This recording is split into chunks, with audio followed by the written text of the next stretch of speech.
Let me welcome you in to today's session called Foundations of Planning. Plenty of seats left up here on the Methodist row if anybody wants a good view. I'm Jim Von Tungeln. Some of you know me. I'm staff planning consultant for the Municipal League and have been for several years. My background was the Bachelor of Arts from the University of Arkansas and a Master's of Public Administration. I've been a urban planning and consultant in Arkansas since for years. I won't tell you how long. I'm headed up today with people who are much more accomplished than I am. James Walden to my left also has a bachelor's degree and then a Master of Public Administration from the UALR. He is certified by the American Institute of Certified Planners. He's has a big title with Garver Engineering, planning leader for Garver Engineering. He's also been the planning director in Conway and has worked for several of you over the years, so you probably already know him. Juliet Richey on my right is a planning leader for Garver. She has a bachelor's degree in landscape architecture. She's also a member of the American Institute of Certified Planners. She was the county planner for Washington County and has over 20 years experience in urban planning. There'll be other people involved as we go along, and we'll try to introduce them. We'll be very brief with this first part. We're going to talk about the functions of foundations of planning. I'll start us off, and the question is always asked, why plan? And I would offer three reasons why your city needs to be involved in the process of planning. And if your city is not involved in the process, or if your city is already involved in the process of planning, why you should be working to make it better and keep all the materials updated and your staff and planning commissioners trained. Yeah. I wasn't ready for it yet. Oh, sorry. He likes to boss me around. So forgive it. I guess it was. Yeah, I can't see the screen, so forgive me. First of all, in the old corny sense, if you don't know where you're going, then you might not know when you get there. The other thing that we sometimes tell people why plan is, well, according to the scriptures, it wasn't raining when Noah started on the ark. So that's the old corny reason. But a second reason is that I like to tell cities is, why not plan? Because right now, whatever city you're from, I will guarantee you that somebody is planning your city. It may be the development community. It may be the school system. It may be individual systems. As individual citizens, it may be prominent business people and organizations, but somebody is planning your city. So why not let it be you as elected officials and staff, people that work for cities and planning commissioners. And the final reason to plan is that if you wish to regulate and control how your community grows, it's going to become necessary at some point for you to utilize regulations for that process. And in order to have regulations, the statutes are set up, Juliet will go into this in a little more detail, but the state statutes are set up that first we plan and then we regulate. And please remember that if you take nothing else out of this initial session is we plan first and then we regulate. And to begin the process, cities by statute should establish a planning commission with at least 5 members. And please, if you don't want to give me a heart attack in my golden years, please never call it the Planning and Zoning Commission or the Planning and Zoning Committee or the Zoning Committee. It is the Planning Commission. First we plan and then we regulate. Regulations is the secondary thing we do. We first decide the vision for our city and where we're going, and then we establish regulations to get there. The Planning Commission is the creme de la creme, in my opinion, of public organizations that people can volunteer for.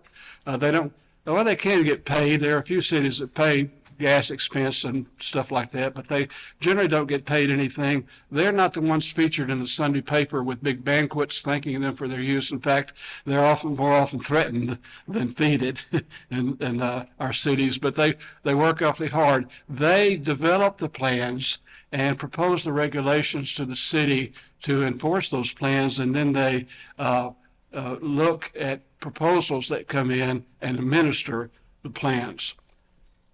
The next question would be, what do they do? Well, the first thing they do is establish a plan for the community. And what is that plan? It is often called a comprehensive plan. It is sometimes called a land use plan. It has been called the land use, transportation, and community facilities plan, or sometimes it's just called the plan.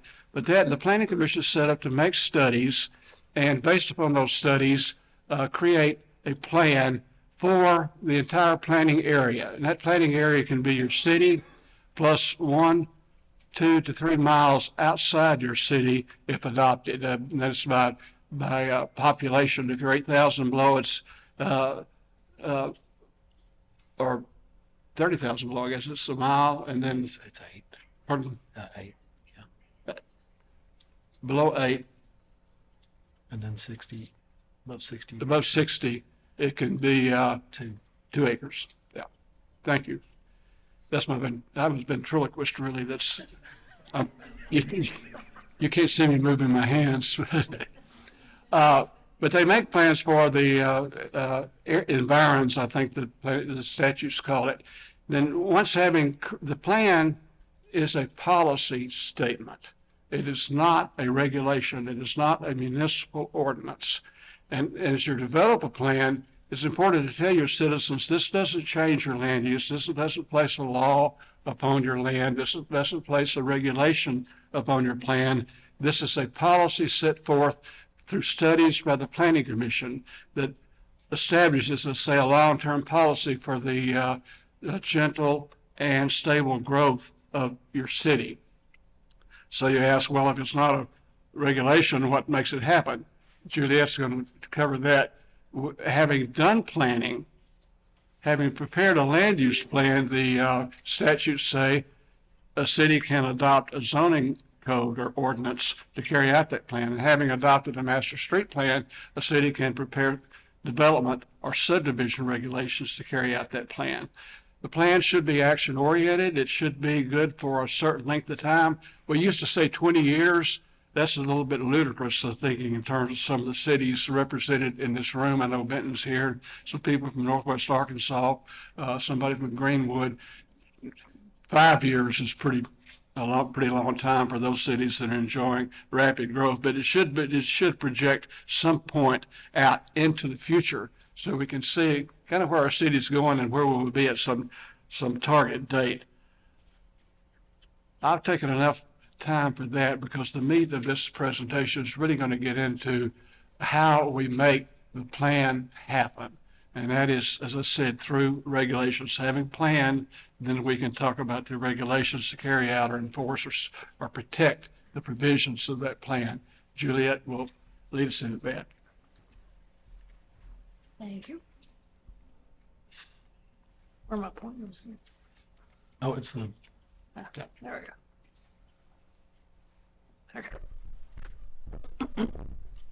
All right. So, like Jim said, you get your plan first, and then move into regulation. So the two umbrellas of regulation we're going to talk about today are zoning and subdivision. So with zoning, you're going to adopt an ordinance for zoning. All amendments to that zoning, like your zoning map and everything in the future, also have to be by ordinance. So that's good to remember. And it has two pieces. It has a text piece, right, which is going to be like your zoning code, and then the zoning map. Primarily, it controls land use, right? That's what everybody thinks about with zoning, but there are other facets of that, which is setbacks, height, and building design. And then the relief valve for zoning is the Board of Zoning Adjustments. And those can be made up of either the planning commission, or 3 separate individuals that are not on the planning commission that are appointed by the city, as well. What the heck? You have to teach me how to work this thing. Okay. So like Jim said, the land use plan, which is usually part of your comprehensive plan, is what has to be adopted before you get to the zoning code. Okay. So then you start using your plan, right, that you've adopted. And the great thing about having a plan is, I'm sure all of you have been to some rezoning hearings, and they can get sometimes heated and emotional. And having a good plan that you've had time to think through in an arena that is not, emotionally charged by a lot of different citizens, it can be a great tool for you to be able to use later when you're faced with a rezoning. There may be people that don't like it, and you can sit down and say, no, we talked about this, right? We talked about this last summer when we updated our land use plan, and we decided that, this type of use or this type of, groups of uses would be appropriate in this area. And that allows, takes pressure off of the planning commission, I think, and the city council, if it progresses to city council, to be able to make those decisions and not, get caught up in that emotional piece. So things you're going to look at are consistency with the comp plan, compatibility with the surrounding area. Would every use in the zone be okay? So, zoning codes themselves are, they divide things into different zones, but you're going to have a laundry list of uses that are allowed in each one. So you want to think about that when you rezone something, whether or not that just you're okay with whatever they're purporting to put there, but would you be okay with all of the things that are allowed in that zone, right? And if you're not, then you need to step back and kind of reconsider that. And then if there's public opposition, it's the planning commission's job to kind of understand why. Why is there public opposition? And a lot of times, just like anything, I think that gets heated, sometimes it's really about what's in front of you, and sometimes it's about just, fear of change or fear of the unknown, and it's not specific, to this. And I think that's good to keep in mind. And so you can be able to talk to, those people that come in who are concerned, and, work through what they're looking at and see if there's a way to kind of quell their fears, I think. Okay. Then you have the subdivision code. Go ahead and do this. So to have a subdivision code in Arkansas, then you first have to have adopted a master street plan. And if you're not familiar with what a master street plan is, it's where you're looking at, generally where kind of the roads that carry higher capacity of vehicles, I would say collectors and arterials, where they're going to go in your city in the future. And then you also identify them where they are today. You're giving a classification to those roads that exist, and then thinking through roads that you want in the future. So the subdivision code is also adopted by ordinance. Any changes that happen to the subdivision code itself have to go through an ordinance process. It's controlling the development of land, what I would call the horizontal development of land. So, the streets and gutters, somebody puts in a subdivision, right? It's not the vertical piece. It's not the houses themselves, but it is, everything that's put in with it, storm drainage, water lines, all that. So it's important to have and understand what your subdivision code is, because a lot of those things are items that are going to be, given to the city once that development is complete and ready to go, and it's going to be the city's responsibility. So you want to make sure that your subdivision code has the standards in it that people are building roads by, that they're looking at, getting storm water off the property, all those things. You want to make sure that that is something that's covered well in there that'll serve your city well. So this, unlike zoning, only applies, like Jim was saying, I think primarily within the city. There are some exceptions, but primarily it applies within the city. Subdivision code can be applied outside the city and planning area if your city has adopted one, right? And the general thinking is your planning areas, kind of areas that you think you may grow into in the future. You're not ready to annex now. They do not, when you claim a planning area, it doesn't mean that you have to annex it in the future or anything. You're just basically saying, like, I want to pay attention to this and the infrastructure that goes in there because it might become part of my city later, and I don't want it to be, bad. And so the subdivision code also applies to that. And so you can control the type of infrastructure that goes in there. Let's see. So standards, we talked about that, like what kind of standards you're requiring for your public improvements. And then there's a preliminary plat. That's where you look at kind of like what the layout of the subdivision is going to be, where all the streets and things are going to be. Subdivision, when the planning commission looks at it, it's an objective review. Okay, so unlike zoning, which has some subjectivity to it within certain parameters, subdivision is just a checkbox. Like, here's all the regulations we have. We said you have to put in this type of water pipe, this type of sewer. The streets have to be to this, built to this level. And so you're looking administratively at that to make sure that, that you're meeting all the check boxes. And that's really all they can do. That's not the venue to argue about whether or not you wanted those houses, another subdivision in your city or not. That's a land use issue. And usually by the time they get to the subdivision part, that ship has already sailed, right? It was already zoned something that allowed them to do that. So that's important to think about. Then you go through the full construction and approval of the construction plans, and then they construct the subdivision, and then you have the final plat, which is in a certification of the improvements, and then that's when those improvements are dedicated to the city or other public entities. And I'm going to turn over to James. Juliet talked some about rezoning reviews, and I think one of the funniest things that happens in planning commission meetings are these little unexpected moments. Can you all see that sign right there? A lot of times there's humor. So this is if it does not fit, you must move it.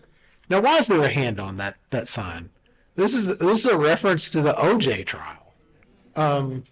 But how many folks have been in a planning commission hearing or city council meeting where people have organized and brought in signs, dealt with that?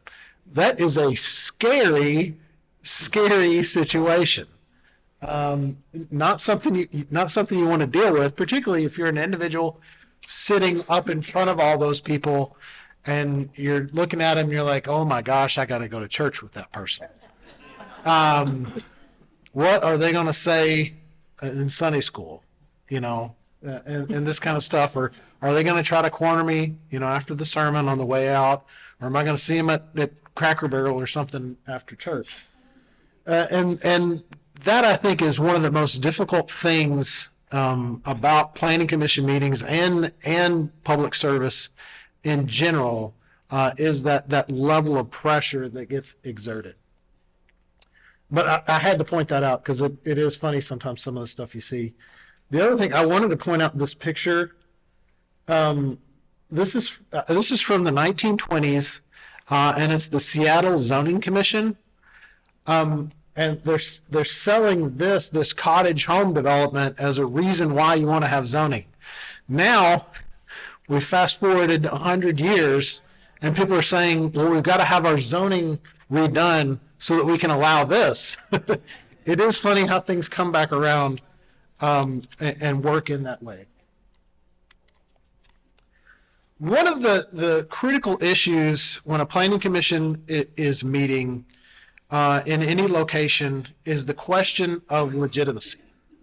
That oftentimes is one of the things that the planning commission struggles with the most, is that person that's coming to ask to plat a piece of property, or they're coming to rezone their property, and they're wondering, why in the world do I have to ask this 5, 7, 9 people for permission to do this on my property? And so that question of legitimacy is a real big issue. I've seen planning commission after planning commission after planning commission act in a manner of feeling very timid, of not wanting to get in somebody's way, of just trying to stay out of the way. And I see it most often in planning commissions where the planning commission does not meet where the city council meets. Most often I see it in areas where the planning commission sits around a table, the applicant comes and sits at the table with the planning commission, and you've got a very, very informal situation. That feels like you're sitting around and you're about to break open some pizza and talk and have dinner together, right? That doesn't feel like you're supposed to be introducing evidence. We're evaluating that evidence. We're evaluating what you're proposing to do is going to impact other people. We're not sitting there evaluating how other people might feel. Other people might feel about this development and on how it's going to impact them. And so it's a very informal approach, and it can lead to really bad results. It can lead to a planning commission that does not really function. And so it's always my recommendation is if we can have the planning commission meet where the city council meets, or have some level of formality to the form in which that meeting is conducted, the legitimacy of that organization, the planning commission, is going to increase a lot, just right out of the gate. The way the planning commissioners themselves treat the meeting, the way the applicants come and treat the meeting, it's going to change that. And it's a very, very critical thing that I think a lot of times is looked over. A lot of cities, they want to say, we don't want to be the obstacle. We don't want to be unfriendly. But you can get yourself in more trouble trying to be overly friendly than if you just try to have a little bit of formality. It's like being a boss. If you're trying to be a friend, you're not going to necessarily be a good boss all the time. Other meeting basics for planning commission. Show up. You know what doesn't happen when the planning commission doesn't show up? Nothing. Can you imagine if you are somebody that's wanting to put in a business in your town and you've had to wait all month for a meeting, and you get to the meeting and there's 3 people there, and you got to have one more person there to establish a quorum to vote, and you can't because Bobby Ray is sitting at home watching Squid Game on Netflix. Now, if I'm about to invest $4 or $5 million in the community, what does that say to me? These people don't care. The mayor doesn't care enough to appoint people that want to show up. The council doesn't care enough to confirm people that want to show up. Commissioners sure don't care. It's just like, what are we doing here? What's the point of this? So if you don't have mechanisms in place that hold commissioners accountable for missing meetings and automatically trigger their removal if they're not making meetings, you need to get that in place. Because if they're not showing up, there's what's the point of having a commission? You're not able to actually function. I've jokingly called some planning commissions before tabling commissions, because that's all that ended up happening is they'd table an item various times. Having staff reports. A lot of communities are too small to have staff reports, but it's good to have an agenda and all of the available materials for an application for the planning commission when they're reviewing it. The more information they have, the better they're able to make a decision. If you are able to have staff that reviews things, whether that's a city engineer, whether that's a building inspector, or if you have a planner that can do that, or if you have all three and get those comments, it makes the planning commissioners' jobs that much easier, because they're not then having to look through 100 pages of zoning code or 100 pages of subdivision code themselves to say, is this legal or not? A lot of times they're just, it's a volunteer position, and so they're kind of having to wing it in a way. Unless you've been a planning commissioner for a long time and have gone through a lot of training, but it's a sort of one of those positions that requires a lot of experience to be effective. Site visits are also a really good thing to have your planning commissioners do. You have to be careful. There are some particular legal issues about going onto a site and talking to an applicant or this or that. You can have some issues with ex parte communications with that, but there's nothing like going to a site and understanding and looking at the plans and say, okay, so they're talking about doing that, and that's here. And it's like, oh, there's a house right there, and that's going to be awful close. They probably need to plant some trees along there to make sure that it doesn't make that person's life terrible. And so that's important. And then planning commissioners asking questions in meetings. It's critical to ask questions, to figure things out. A lot of times the game that's being played is when an applicant comes, they don't get sworn in, right? And so they're not obligated to tell the truth. Now, we want to believe most people want to be truthful, and I do believe most people are truthful when they come to a public body and they want, they're asking for permission on something. Sometimes they're not. Sometimes they're just trying to get what they can get in that situation. And so you have to understand that you're dealing with good apples, you're dealing with bad apples, you're dealing with all sorts of apples in between. And so asking those questions sometimes can illuminate information that they may not be openly divulging, or they may not be giving you. And it's important that you can figure out some things once you start asking questions.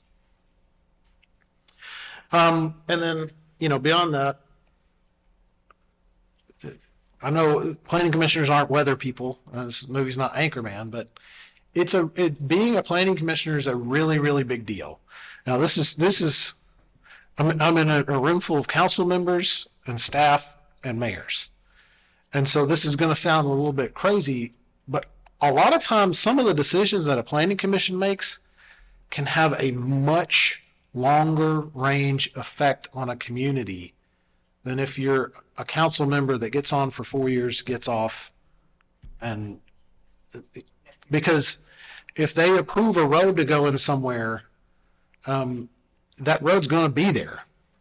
And if it's not the place where that road needed to go, everybody's going to come 20, 30 years down the road and say, why is this stinking road in this location and not like 600 feet over? It's like, this has messed up everything in our community. And that's a great example where you build a subdivision and there's a stub out for a road to go somewhere, and then once the next thing gets built, the road doesn't connect. And it's like, well, what was supposed to happen here? So there are tangible, real impacts that people are going to wake up one day after planning commissions make that decision and say, wow, they were really, really on the ball. They were really thinking about how our community needed to develop, or they're going to be like, man, those dodo brains didn't think about anything. What were they thinking about? And so that's important as well. Another some more meeting basics about planning commissions, always take action. If there is an application that is on the agenda, that should be an indication that there needs to be an action item on that, unless it's just expressly there for discussion. So that means if you've got a rezoning on the agenda, then that's something that you need to take action on. If there's a site plan on the agenda, that's something that needs to be taken action on.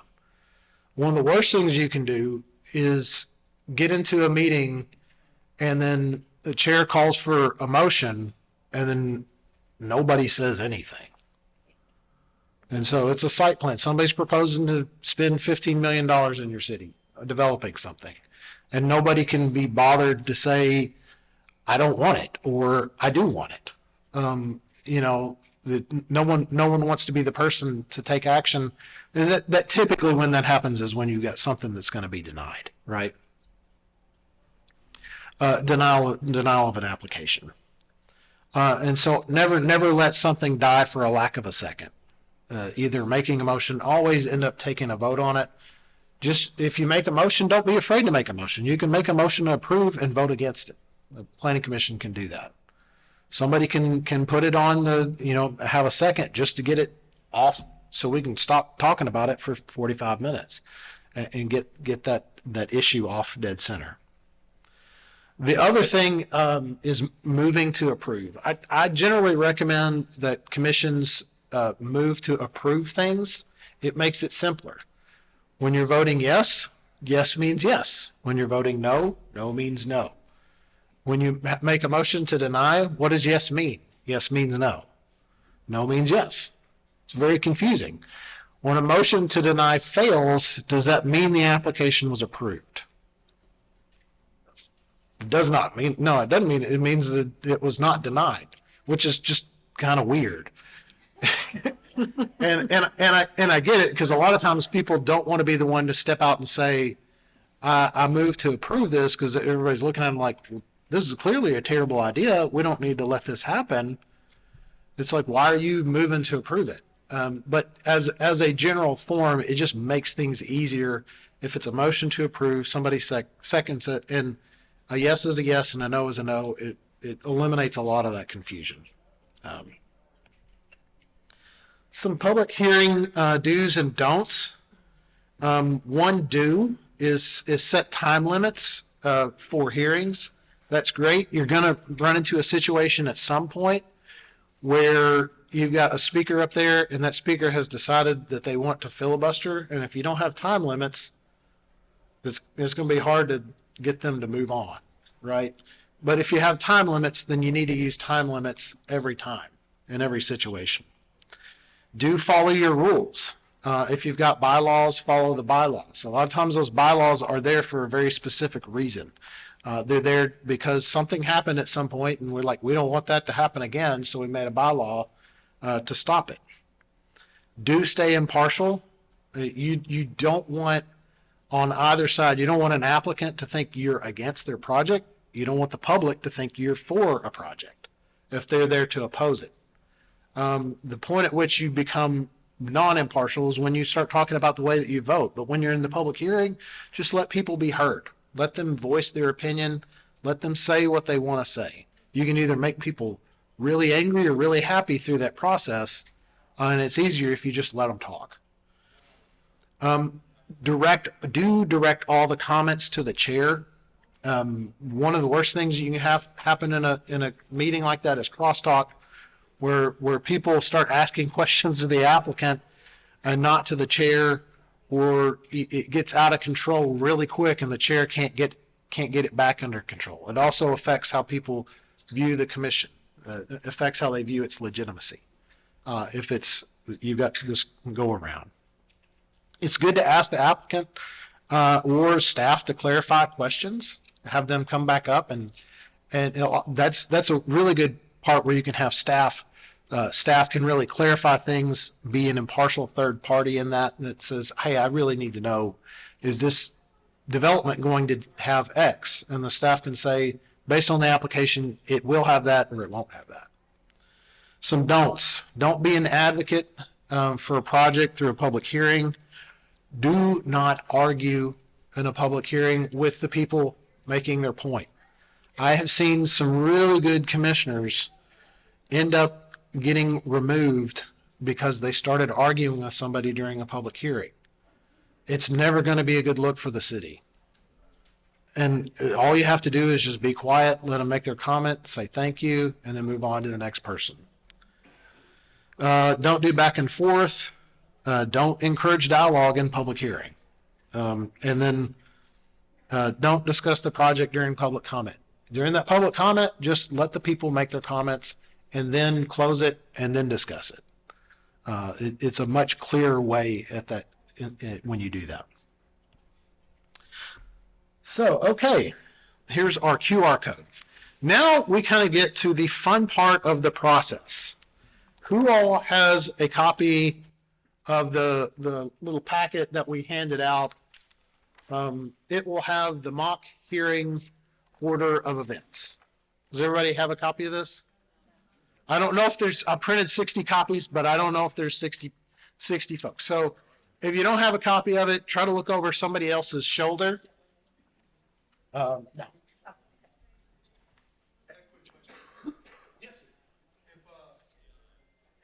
And this can happen on council as well, I would say. If a motion, and we'll talk about it, if a motion is made to deny something and it is failed 4-3, is it technically approved? No. I've gone through that and That was one of your last statements before the last slide. yeah, I've gone through and basically in a situation like that, what we've had to do before with one commission is we expunged the vote and then made another motion in the opposite, and then it had the same vote. So we ended up just having a revote on it in that situation. But in turn, it would be approved. Yes, in turn it would be improved. Yeah, yeah. It's a very, very weird thing. If the commission never goes back to the approval vote, would it be considered null and void, or is it just automatically assumed that the governor involved? I guess it would be kind of a similar situation for it just dying for a lack of a second. So it wouldn't be approved in that situation. It wasn't denied, but it ends up getting denied for a lack of approval. So We're going to make some moves here real quickly, so just take a deep breath. We have guards at the back so nobody can leave while we're going to get a mock planning commission up here and applicants for a project, and we're going to run through a mock planning commission for you. So some of you can see what it's like for the first time, and some of you can sit there and say, yeah, I've seen that before. So give us a second. if you haven't read through this, read through this. Has anybody figured out where Anywhereville is in reading through the packet? Good. It's Anywhereville. Yeah, that's the point. But we're going to go through sort of a mock hearing of sorts. With this, our chair is going to call us to order. We're going to call roll. We'll do the acceptance of the minutes, and then we're going to move into our public hearing items, the agenda there. We're going to have our staff, Donna Sumi, our staff city planner. She is going to give our staff report. We'll hear a presentation from the applicant. And then after that, our illustrious chair will open up the public hearing. We'll have some public comments from a few folks. And then our planning commissioners are going to ask questions of the staff, applicant, or the public. And then we'll go in kind of the motion through that. So we'll go through all of these items with this. After we're done with our meeting, we'll have a little breakdown of this. I want to hear some of you guys' observations and thoughts after the meeting. So, Mr. Chairman, Thank you. the floor is yours. Before we open the Planning Commission meeting, I want to make an announcement that this is a very controversial issue, and we may have more people coming into the room in the near future. It may be a packed house. So if that happens, if you could sort of scoot in and allow other people to sit down, and I'm being serious because the other groups are going to let out in a few minutes, so we may have more people coming in. So I'm going to call this meeting of the Planning Commission of Anywhereville to order. Secretary, would you call the roll? Planning Commissioner 1, are you here? Here. Planning Commissioner 2, are you here? Here. And Planning Commissioner 3, I'm here. Thank you. I need a motion to accept the minutes. Motion to accept. Do I have a second? Second. All in favor, say aye. Aye. All opposed? All right, the minutes pass. So we're going to move into our public hearing portion of the meeting. We have a rezoning application, and staff will do the original presentation. Then we'll ask the applicant to speak to the Planning Commission, and then we'll open it up for public comments. So staff, Donna Sumi, would you please present the proposal? Okay. I don't have this podium like a real planning director. Okay. So it's a mock Planning Commission. No. Close to real. Okay, what we have in front of us is a rezoning for 8220 to 8300 Cantrell Road, 2.53 acres. They're requesting that this existing R2 single family be rezoned to C3 general commercial. They stated that the purpose is for a shopping center expansion. However, that's not really something that you could consider. You need to think about the full range of uses that are allowed in that zone of C3. Let's see.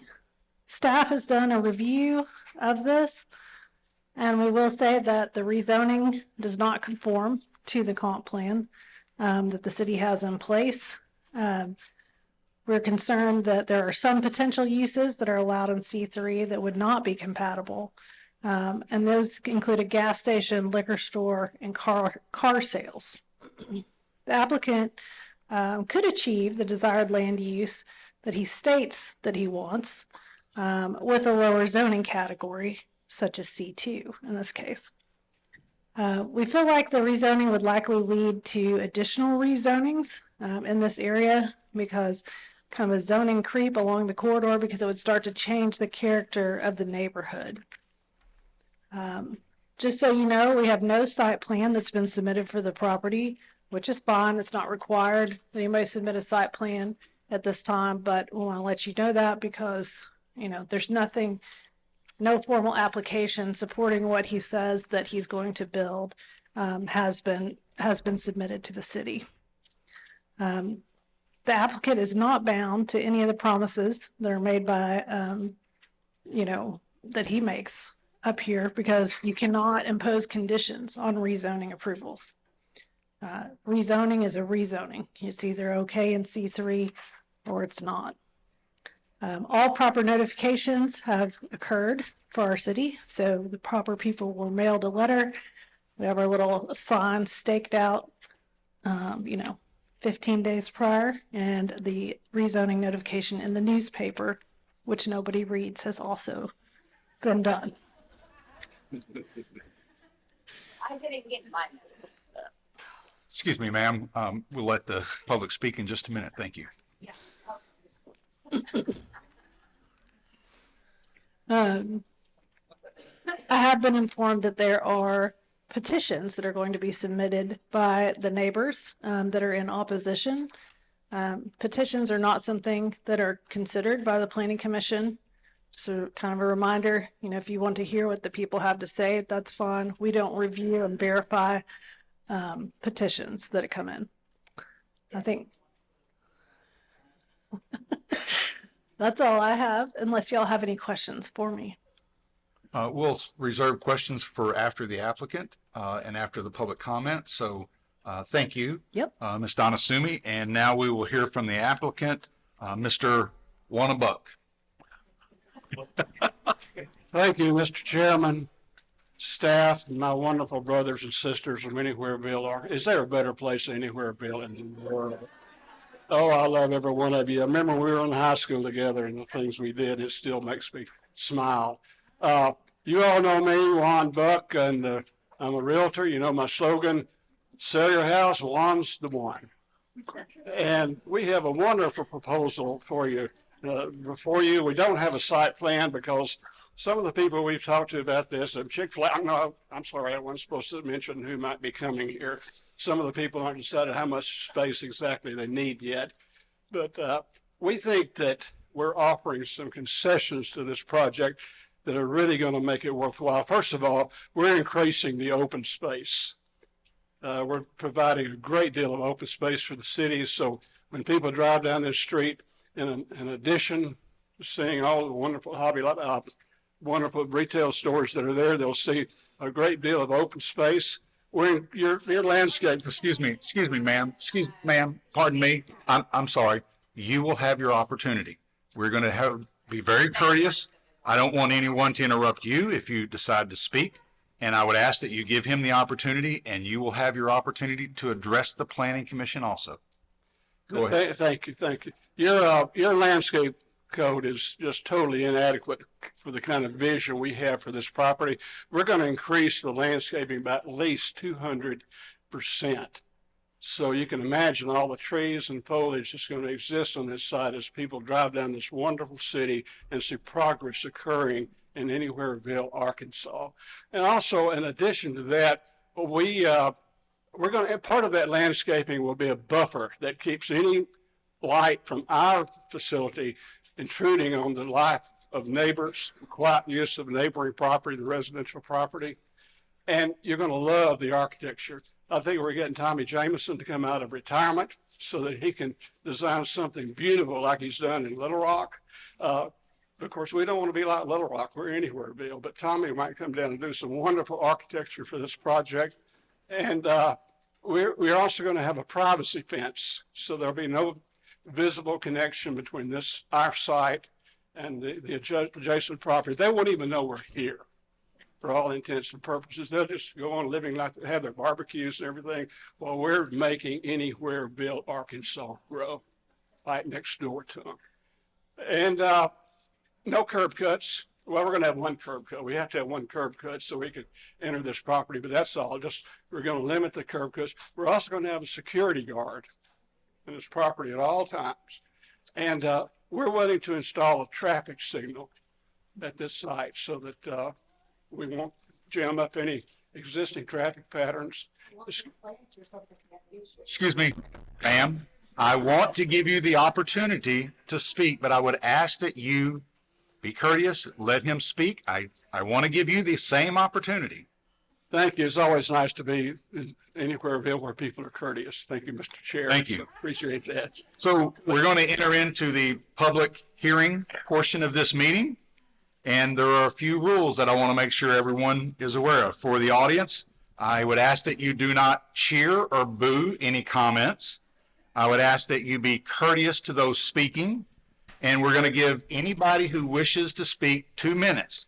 I will ask you to state your name and your address before you begin speaking.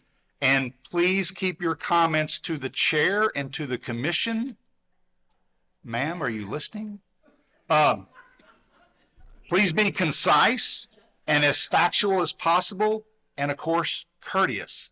So if you would like to speak regarding this rezoning application, please step up to the podium and give your name and address, and you will have 2 minutes.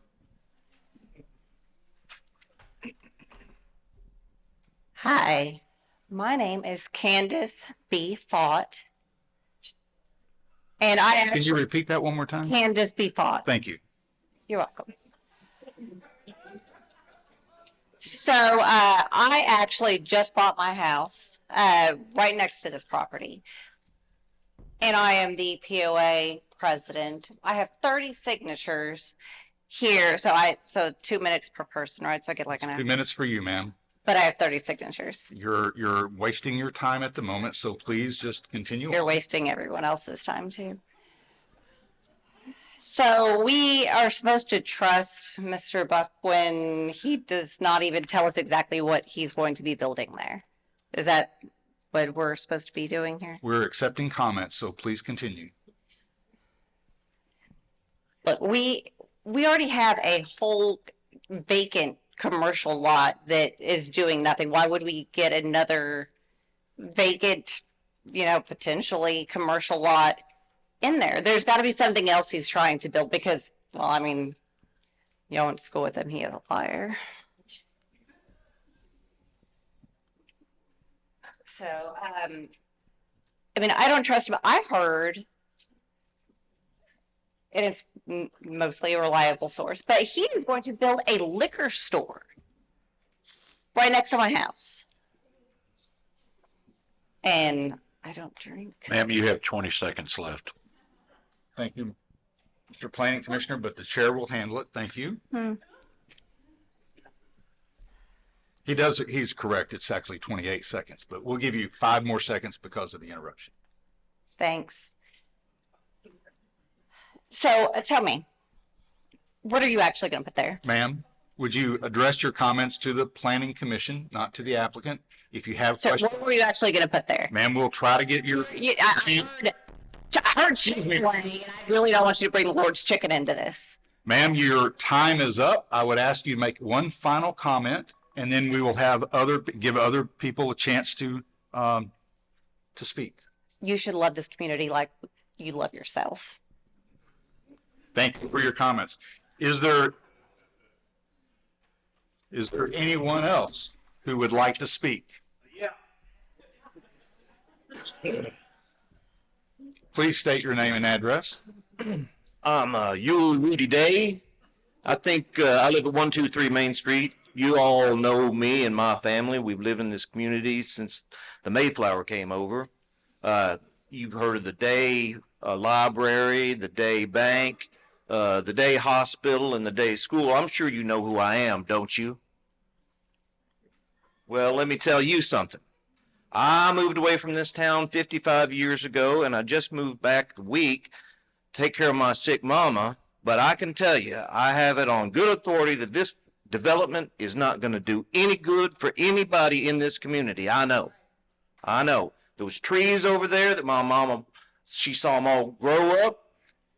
You cut those trees down, you're going to kill her. You're going to have blood on your hands. Now, I tell you, I heard all kinds of terrible things, rumors and whatnot, that this man, he made all these promises, and he's going to put an adult bookstore in there. I don't want my grandkids going in there, and I don't want them to see me going in there.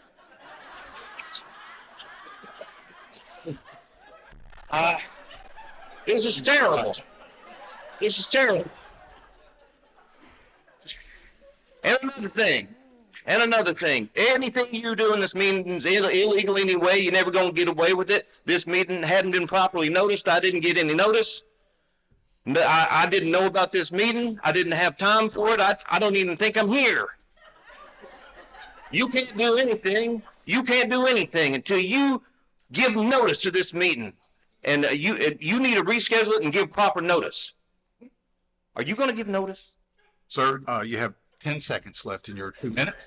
Is there anything else? I would like an answer. We will ask staff after we hear from all the public. So you're not going to answer my question? No, sir, this is time for comment. It is not a debate, but we will get an answer. He wants your comment. Well, The time is up, sir.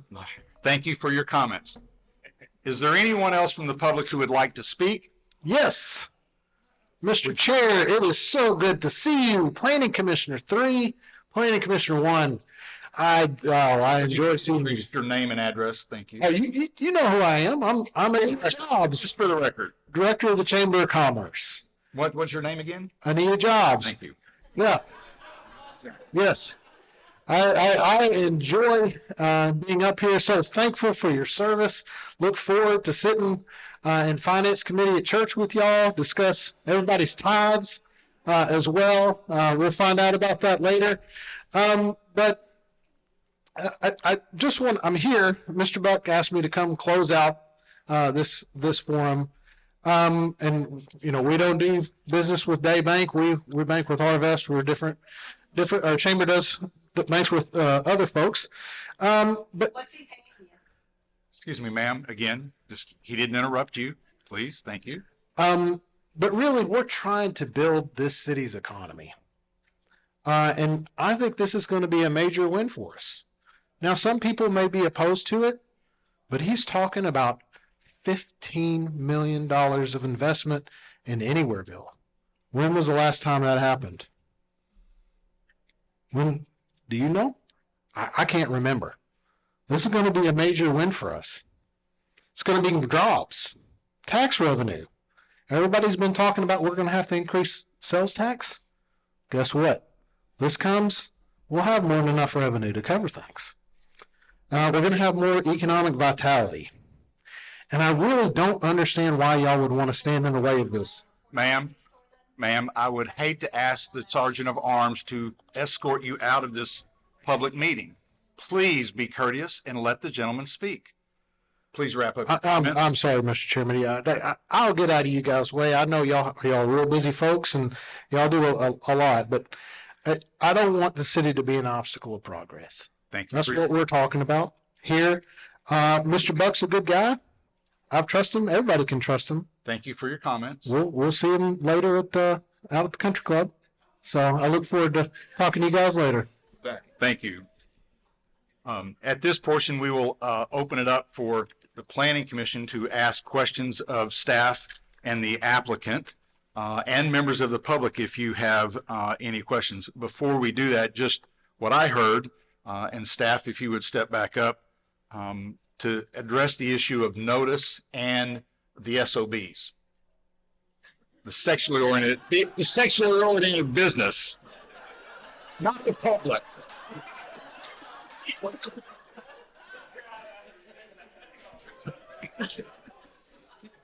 There was a question about whether or not it could, gentleman spoke that there would be an adult business, a sexually oriented business, so. I don't, hold on. I don't believe that those are allowed. Yeah. I think you said in your staff report that they were not allowed. Yes, they are not allowed within that zone, so that shouldn't be something to worry about. And the notice ran in the day family times. I don't know why you don't read that. Thank you. Commissioner, do you have questions of the staff or the applicant or any member of the public? Mr. Chair, I'd like to ask the staff, is it required that they send notice to the homes within 300 feet or 200 feet of the proposed business? It is. And did those notices get sent out? They were. But did we not have a gentleman say he lived next door to the proposed site? He didn't get a notice?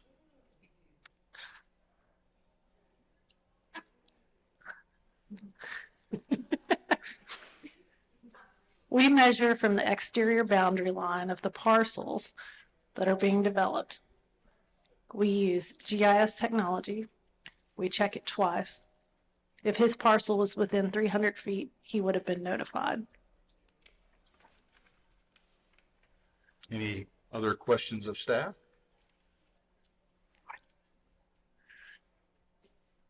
Any questions of the applicant? I've got one more for the staff. Yes, sir. Right. Now you're asking, the staff is recommending a no vote on this. Yes, sir. And can you tell us why one more time, please? Yes, sir. The rezoning does not conform to the comprehensive plan, which we spent 1.5 years working on.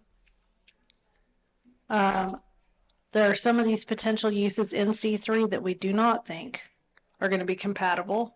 And those include a gas station, liquor store, and car sales, because this is in a residential zone directly adjacent to all these homes that have been here for 20 years. The applicant, even though we don't consider what he might purport to build, he stated that he's going to build a shopping center. And those are allowed in C2. And the uses that we're worried about compatibility with are not allowed in C2, if that's something that you'd like to consider. And I do think that if we do this rezoning, right, and our comprehensive plan shows that this should be residential, like we stated, and there's not a really good reason to do something different in this specific area, I really think it could compromise, the future applications that come before us. Because what would be our reasoning specifically on those that's different from this? Chairman, I do have a question. Okay. Yes, sir. So I have a question. My question is, has there been a plan for a street plan or any type of site plan, or if the infrastructure there will support a commercial business? So there has been Well, no, he has not submitted a site plan. He stated that he would submit a site plan to us, but we have not seen anything. You know, it does front a roadway that I think, you know, can handle a general amount of traffic, but, you know, we don't know exactly what he's going to build. And, you know, the traffic generation of some of the items that are in C3 are significantly more than, you know, what you would expect in R2 or even a C2 category. So at this time, we do not have a general idea far as sewer, water supply, that type of thing would be visible in this C3 that he's asking for. That will be evaluated, you know, at the site, at the time of site plan submittal, when he brings that in. That's all I have. All right. Any other questions? No, sir. Staff, I have just one quick question. Generally, when we consider rezoning request, we have certain criteria that we use to judge the rezoning. And I want to be very clear, or I'd like you to be very clear, that Mr. Wanna-Buck had made some comments about all the amenities that he was going to provide, but those are not part of the criteria to consider a rezoning request. Is that correct? That's correct. Those are part of the site development code that would be applied when he submits his site plan. Thank you. Do you have any, Commission, do you have any other questions for the applicant or for the public? I do not have any other question. All right. So with that, then I would entertain a motion. I make a motion to adjourn the meeting or vote. At this point, we are not ready to adjourn the meeting, but I appreciate it because I would like to get out of here. It's getting a little warm in here with the heat being created by some earlier comments. But at this time, a motion on the application. I make a motion on the application that we do not accept at this time. So you would move that the application be denied? Based on the lack of information, yes. Okay. So before we do that, I think we have to be cautious because if we make a motion to deny and that motion passes, we're still sort of in limbo because the question could be debated in a court that maybe now the application is approved. So I might ask if you're willing. That we'll table it to further discussion. Do I have a second on a motion to table? No second. No second. So do I have now we're only down to a third motion. Do I have a motion to approve? Now, I want to be clear that you can make a motion to approve and still decide whether you're going to vote yes or no on the motion, however you decide to vote. But a decision needs to be made, in my humble opinion as chair, up by this planning commission on this application. I make a motion to approve. Do I have a second? No second. I will be voting no against rezoning this based on what our staff's recommendation is, based on the comprehensive plan. Okay, and I appreciate that, but we have no motion to vote on yet because you didn't second his motion. So, When he makes a motion to deny, I will second it.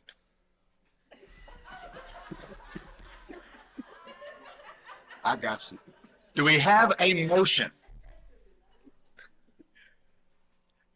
Make the motion, just go ahead. Make the motion. I make the motion to deny. Do I have a second? Second. Okay, we have a motion and a second to deny the application to rezone the property in Anywhereville at 123 Main Street, whatever the address is. I forgot. It's been such a long meeting. All in favor? Now, just to be clear, all in favor of the motion. If you vote yes, you're saying no. And if you vote no, you're saying yes. So be very clear, however the heck you're going to vote on your vote. So all in favor of the motion by voice vote? Yes. Yes. No. Motion passes 2-1. Now, gentlemen, we have a motion that is passed to deny it, but that doesn't necessarily mean that it's failed. And so I think from the basis of my discussion with our attorney in previous meetings where you guys have done this, we should have a motion to approve it, and you guys, if that's your choice, you can deny that motion with a no vote so that there is a clear denial, if that's your choice, of the application. Would you make a motion to approve? I'll make a motion to approve. Would you second that motion? I second that. Would you make a comment as to why you're going to vote the way you're going to vote on this motion?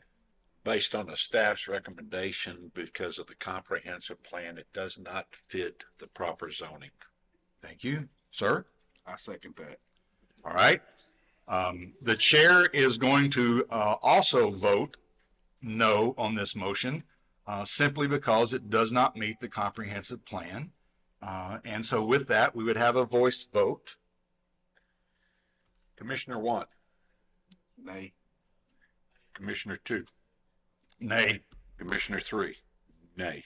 So the motion fails 3-0. The application for rezoning, Mr. Buck, is denied. I'll see you tonight at the bar. And I have a motion to adjourn. A motion to adjourn. Second. Thank God we're out of here. Okay. So what was some observations that folks had from the meeting? How many agreed with denying it? Denying the application? How many thought it should be approved? We still got questions on it. This case is really kind of in a lot of ways a marginal case. Like I said, in that they hadn't had a whole lot of development, but is it right in this particular location? I don't know. In that situation, so it's those are the types of decisions that planning commissioners get into. Well, it's not a black or white decision a lot of times. There's a lot of gray to it that's real unclear. And there's a whole lot of layers where it's like, well, this might be good in this situation, but it might not be good in this situation.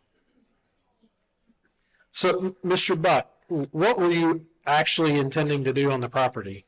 Well, I'm just going to let the people that were against this call Tiffany and Saks Fifth Avenue and tell them that they can't come to Anywhereville.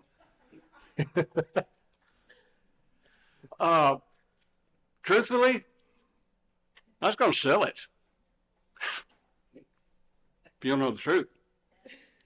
So a lot of times what happens in those situations, even if an applicant says, I plan on doing X, and they have every intention of doing that, it may not be their immediate plan. And so it might be that they plan to do that in a couple years. Well, interest rates might go through the roof over from, I don't know when that's happened, right? Recently, and they get into a position where like, well, I don't know, it doesn't necessarily make sense for me to do this. And so they might sell it, even though they may fully intend to do that. And that's one thing that's important to keep in mind is they may full well do what they're stating they're intending to do. They may not do it. They're not really under any obligation, and they may be doing it in good faith. There may be folks that are doing it, in a speculative way, and sometimes speculative's okay. It's okay. There's not necessarily a value judgment there, but you have to look at it from the standpoint of what are the potential impacts of what all could possibly occur. It's not just what somebody is saying right in front of you. What are some things we noticed about how our chair handled the hearing? Patient. Yeah. Yeah. The public did get called us up. But in that situation, it's if the chair was not controlling that really well, that could have easily gotten out of control very, very fast. One of our members started trying to ask questions directly to the applicant and getting it away from the board itself and tried to get things totally out of control. And it could have devolved. Anything else that anybody observed, thought, anything from our illustrious panel you guys would like to share? I think one of the more interesting things was this debacle about motions. And let me tell you, this is going to be up to your city attorney. And it will have to be written into the planning commission bylaws. Planning commissions are required to have bylaws. But I was a planning commissioner for the largest city in the state with a battery of experienced attorneys. And when we heard a case and it was finished, the chair says, all those in favor, raise your hand. And I've seen other cities where when it's all over, they say, okay, we've heard everything, voice vote. Yes or no. Man, that is so much cleaner than all this stuff about motions. And if you look at Robert's Rules of Order, which is the most incomprehensible book in the world, but you actually make a motion to hear the issue, and then you vote on it. So it's a big pet peeve of mine, these way to make motions. And probably the best way is just to not make a motion, and if it fails for lack of motion, have that in your bylaws that says if it fails for lack of motion, that means it is turned down. And the other thing, just before we leave, don't think of your planning commission as an advisory committee. I hear that so many times. They are not an advisor. They are a hard-working, skilled group of people. Yes, if they pass on a zoning decision, it has to go to the city council to be enacted into municipal law. The city council has this prerogative to turn it down or approve it. The applicant has the right, if the planning commission turns down a rezoning, it's dead in most ordinances. Look at your own code and see what it says, but it's dead. And it's incumbent on the applicant to appeal it. If the applicant doesn't appeal it, it's dead. So that's not an advisory committee. That's a committee that says, no, this is turned down.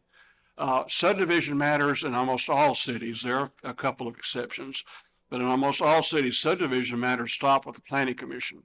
Planning commission approves a subdivision. And by the way, the planning commission has no right to turn a subdivision down if it meets the minimum standards of your subdivision code.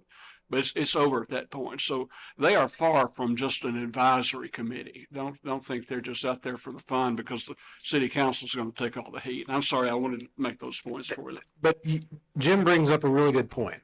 The way they set this up in state statute, creating a commission, it's one of those reform era types of things that they put in codes, and it is a commission for a reason.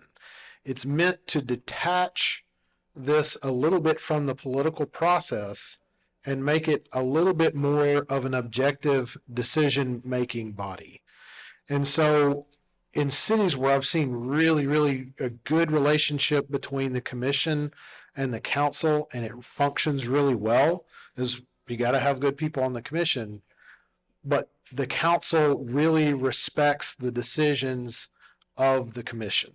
When that occurs, you can get a really good cycle of things occurring, and it ends up taking some of the heat out of the situation and allows the council to say, well, the planning commission heard it, they based it on this, and we typically go along with their decisions, and we feel like on the basis of what they decided that we can go along with it. There's still going to be stuff that blows up, but it can provide you some cover for unpopular decisions at times if you get them in a position where they're making good decisions and there's a clear sign of respect between the council and the planning commission. So, yes, ma'am.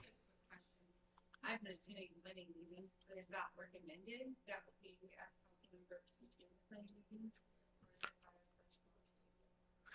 I would say. I've been getting like kind of back and forth from So the question was, is it good for council members to attend planning commission meetings?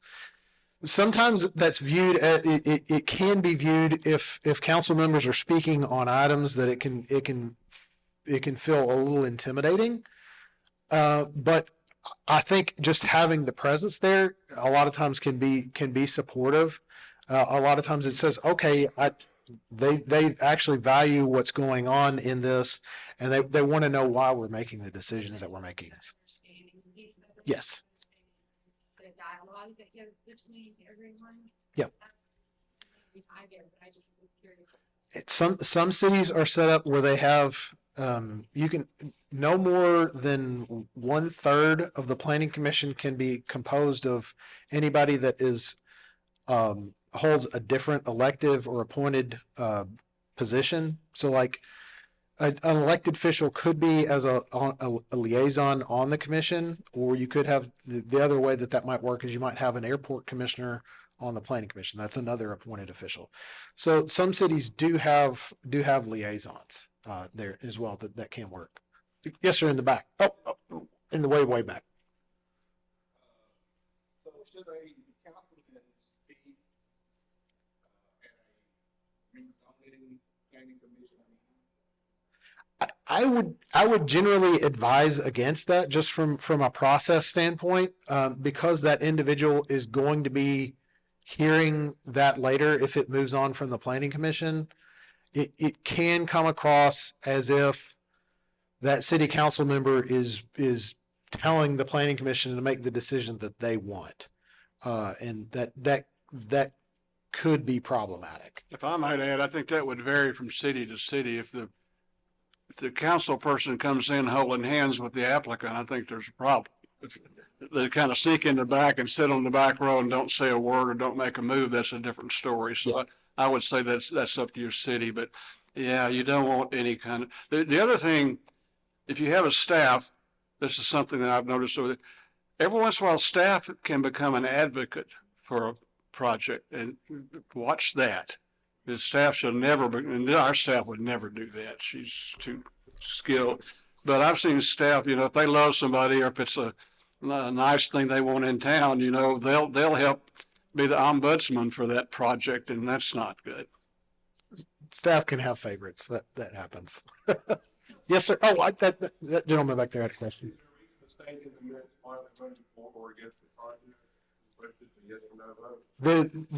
It is really great if you get in a lawsuit later to state the reasons why. Yes. The whole reason that you can tell somebody what they can do with their property comes down to there's a good reason why the city regulates. And so if you're talking about in court, if they're evaluating, and I'm venturing out of plainer territory, a little bit into attorney territory, so take that with a grain of salt, to consult your attorney on anything like that. But one of the things is when you state that reasoning, it helps establish the rational basis for the decision making. If you're stating the reasons why. What you never want to have happen is there was a case like with the California Coastal Commission. Everybody loves to hate on California, but there was a person on the Coastal California Commission that voted against a house because they imagined themselves in a past life flying over the property, and the house didn't look like that. That was an actual case in Monterey, California. I'm not saying that person doesn't have like some sincere belief, but in the land of reality, that is not a rational basis for a decision. So don't want to practice law here, but if a case goes to the court is supposed to assume the city acted correctly. And it's upon the plaintiff to prove that they acted without a rational basis. And that's what'll give you. So the best way to have a rational basis is to state it at the meeting. It's like it didn't conform to the plan. And also, attorneys don't want to take cases they're going to lose. And if they know they've got a bevy of planning commissioners that have given good solid evidence for their vote, they're going to be less hesitant, or more hesitant rather, to take your case to court. Yes, sir. Question: when a zoning board of adjustment turns down an applicant, then they appeal to the circuit court. Is that correct? It depends. So the question is when the Board of Zoning Adjustment denies an application, is that the next step in that? Is it appealed to the circuit court? It's going to depend. There was a act in the last legislative session that changed that. So if your ordinance is written in a way to where it is appealed, BZA decisions are appealed to circuit court, then that's where it ends up. If your ordinance is written in a way where it's appealed to city council, then that's where it ends up. And then it would end up at circuit court, but it just depends on your zoning code. If that's the case, and the zoning board turns it down, or they approve it, and it goes to the city council, then the city council turns it down, where does the applicant appeal at that point? Then that would go to court as well. Yeah, that's the next step in the process. But isn't there a time limit on that? If it gets denied, can it not be brought back up for like a year? So typically you're going to have an appeals section in that code. That code's going to say when you can, how long it is, the appeal period is for an application. But a lot of times there's going to be a separate provision in the code that basically says if a rezoning is denied on this property, they can't bring an application back for something that's very similar for another year. And that's to prevent those like serial reapplication of something where it's just gumming up the works. Yes, sir. On the mock case here, it was one of the reasons for the staff saying what they're wanting to put in, even though he didn't say what it was, what he was putting in was not a C3. Can the planning commission make an addendum, whatever, to change it to the appropriate? Yes. Yeah. Absolutely. And then turn around and approve it. So I'm trying to figure out why you would disapprove a $15 million investment that's on a main road with not a whole lot of residential around it. And that would be the reason. Because then he said he's going to sell it. And I'm thinking, wow, okay. Well, you weren't, I mean, I was just playing to the audience here. That wasn't supposed to be public, public knowledge that I was going to, but that was why some of the neighbors were suspicious, because they had heard that Juan was going to sell that property to somebody, and that happens. So if the plan would have tried to change it, And that might have made a difference. if I'm sorry, If the planning would have said, we're going to change it to the appropriate, make an addendum, then Mr. Blunt would have said, whoa, wait. appropriate by addendum, I'm not sure. Saying like if the planning commission said, we'll change it to a C2 and vote on that instead of the C3. I've had over the course of the years, I can't quote a statute on this, but I've had city attorney after city attorney after city attorney say that in a public meeting like that, the planning commission can reduce the zoning to a less intensive commercial district, but not a more intensive commercial district. So, and that, again, that would depend on your city attorney, but they generally, everyone I've ever known said, you know, if they want highway commercial, you can say, no, we'll give you neighborhood commercial. But if they want neighborhood commercial, you wouldn't say no, but we'll give you highway commercial, so you can do anything you want then. But that's up to your attorney. That's not written anywhere. One thing you have to watch out, we got a couple more minutes, watch out for is if you have, in some cities, you get these really, really savvy applicants, folks that deal with the planning commission a lot. And one thing that can happen at times is someone, you may have someone who develops a habit of continually asking way above what they want just to negotiate it down. Whereas if they started where they were wanting to negotiate down, they don't think that they might be able to get it. And so you have to watch out for that, because I've worked in places before where we started having that happen a lot, and the people that were there to speak about the item, they were like, well, we have no idea if this is a good idea or a bad idea. And so that is something to watch out for, that you might put in your bylaws, that if there is an amendment to the application, that it triggers a rehearing or something along those lines, if you start having problems with that. Because I worked in a community where we had a lot of problems with that. What I wish, you know, in a real planning commission situation, somebody might have asked Mr. Buck, well, why don't you submit it as a PUD? That way we'll know exactly what is going in there, because that was a big point. I don't think anybody grabbed on. He wouldn't submit a site plan. And you know, there are cities that require a site plan with rezoning requests, but I've had too many attorneys tell me, yeah, you can approve a site plan, but you can't hold them to it. Once you zone something C3, there's a list of uses and conditional uses that can go in that C3, and any of them can be applied for. And they don't have to go back and ask again. Right. So if I were to put in, say I'm gonna put in a daycare and then I decide to change to a liquor store in the corner by a school, as long as, once it's rezoned, Right. It could What be she just said, if you anything, didn't hear anything. it, she applied, and usually it's a flower shop. That she applies for a flower shop, and if the zoning is requested, then a liquor store goes in there, you have no recourse. If a liquor store is in that list of permitted uses and a flower store, it doesn't make any difference what they say they're gonna put in there. Can the commission not put a conditional use on what is stated at that meeting? And make them relate, if it changes hands to somebody? No. No.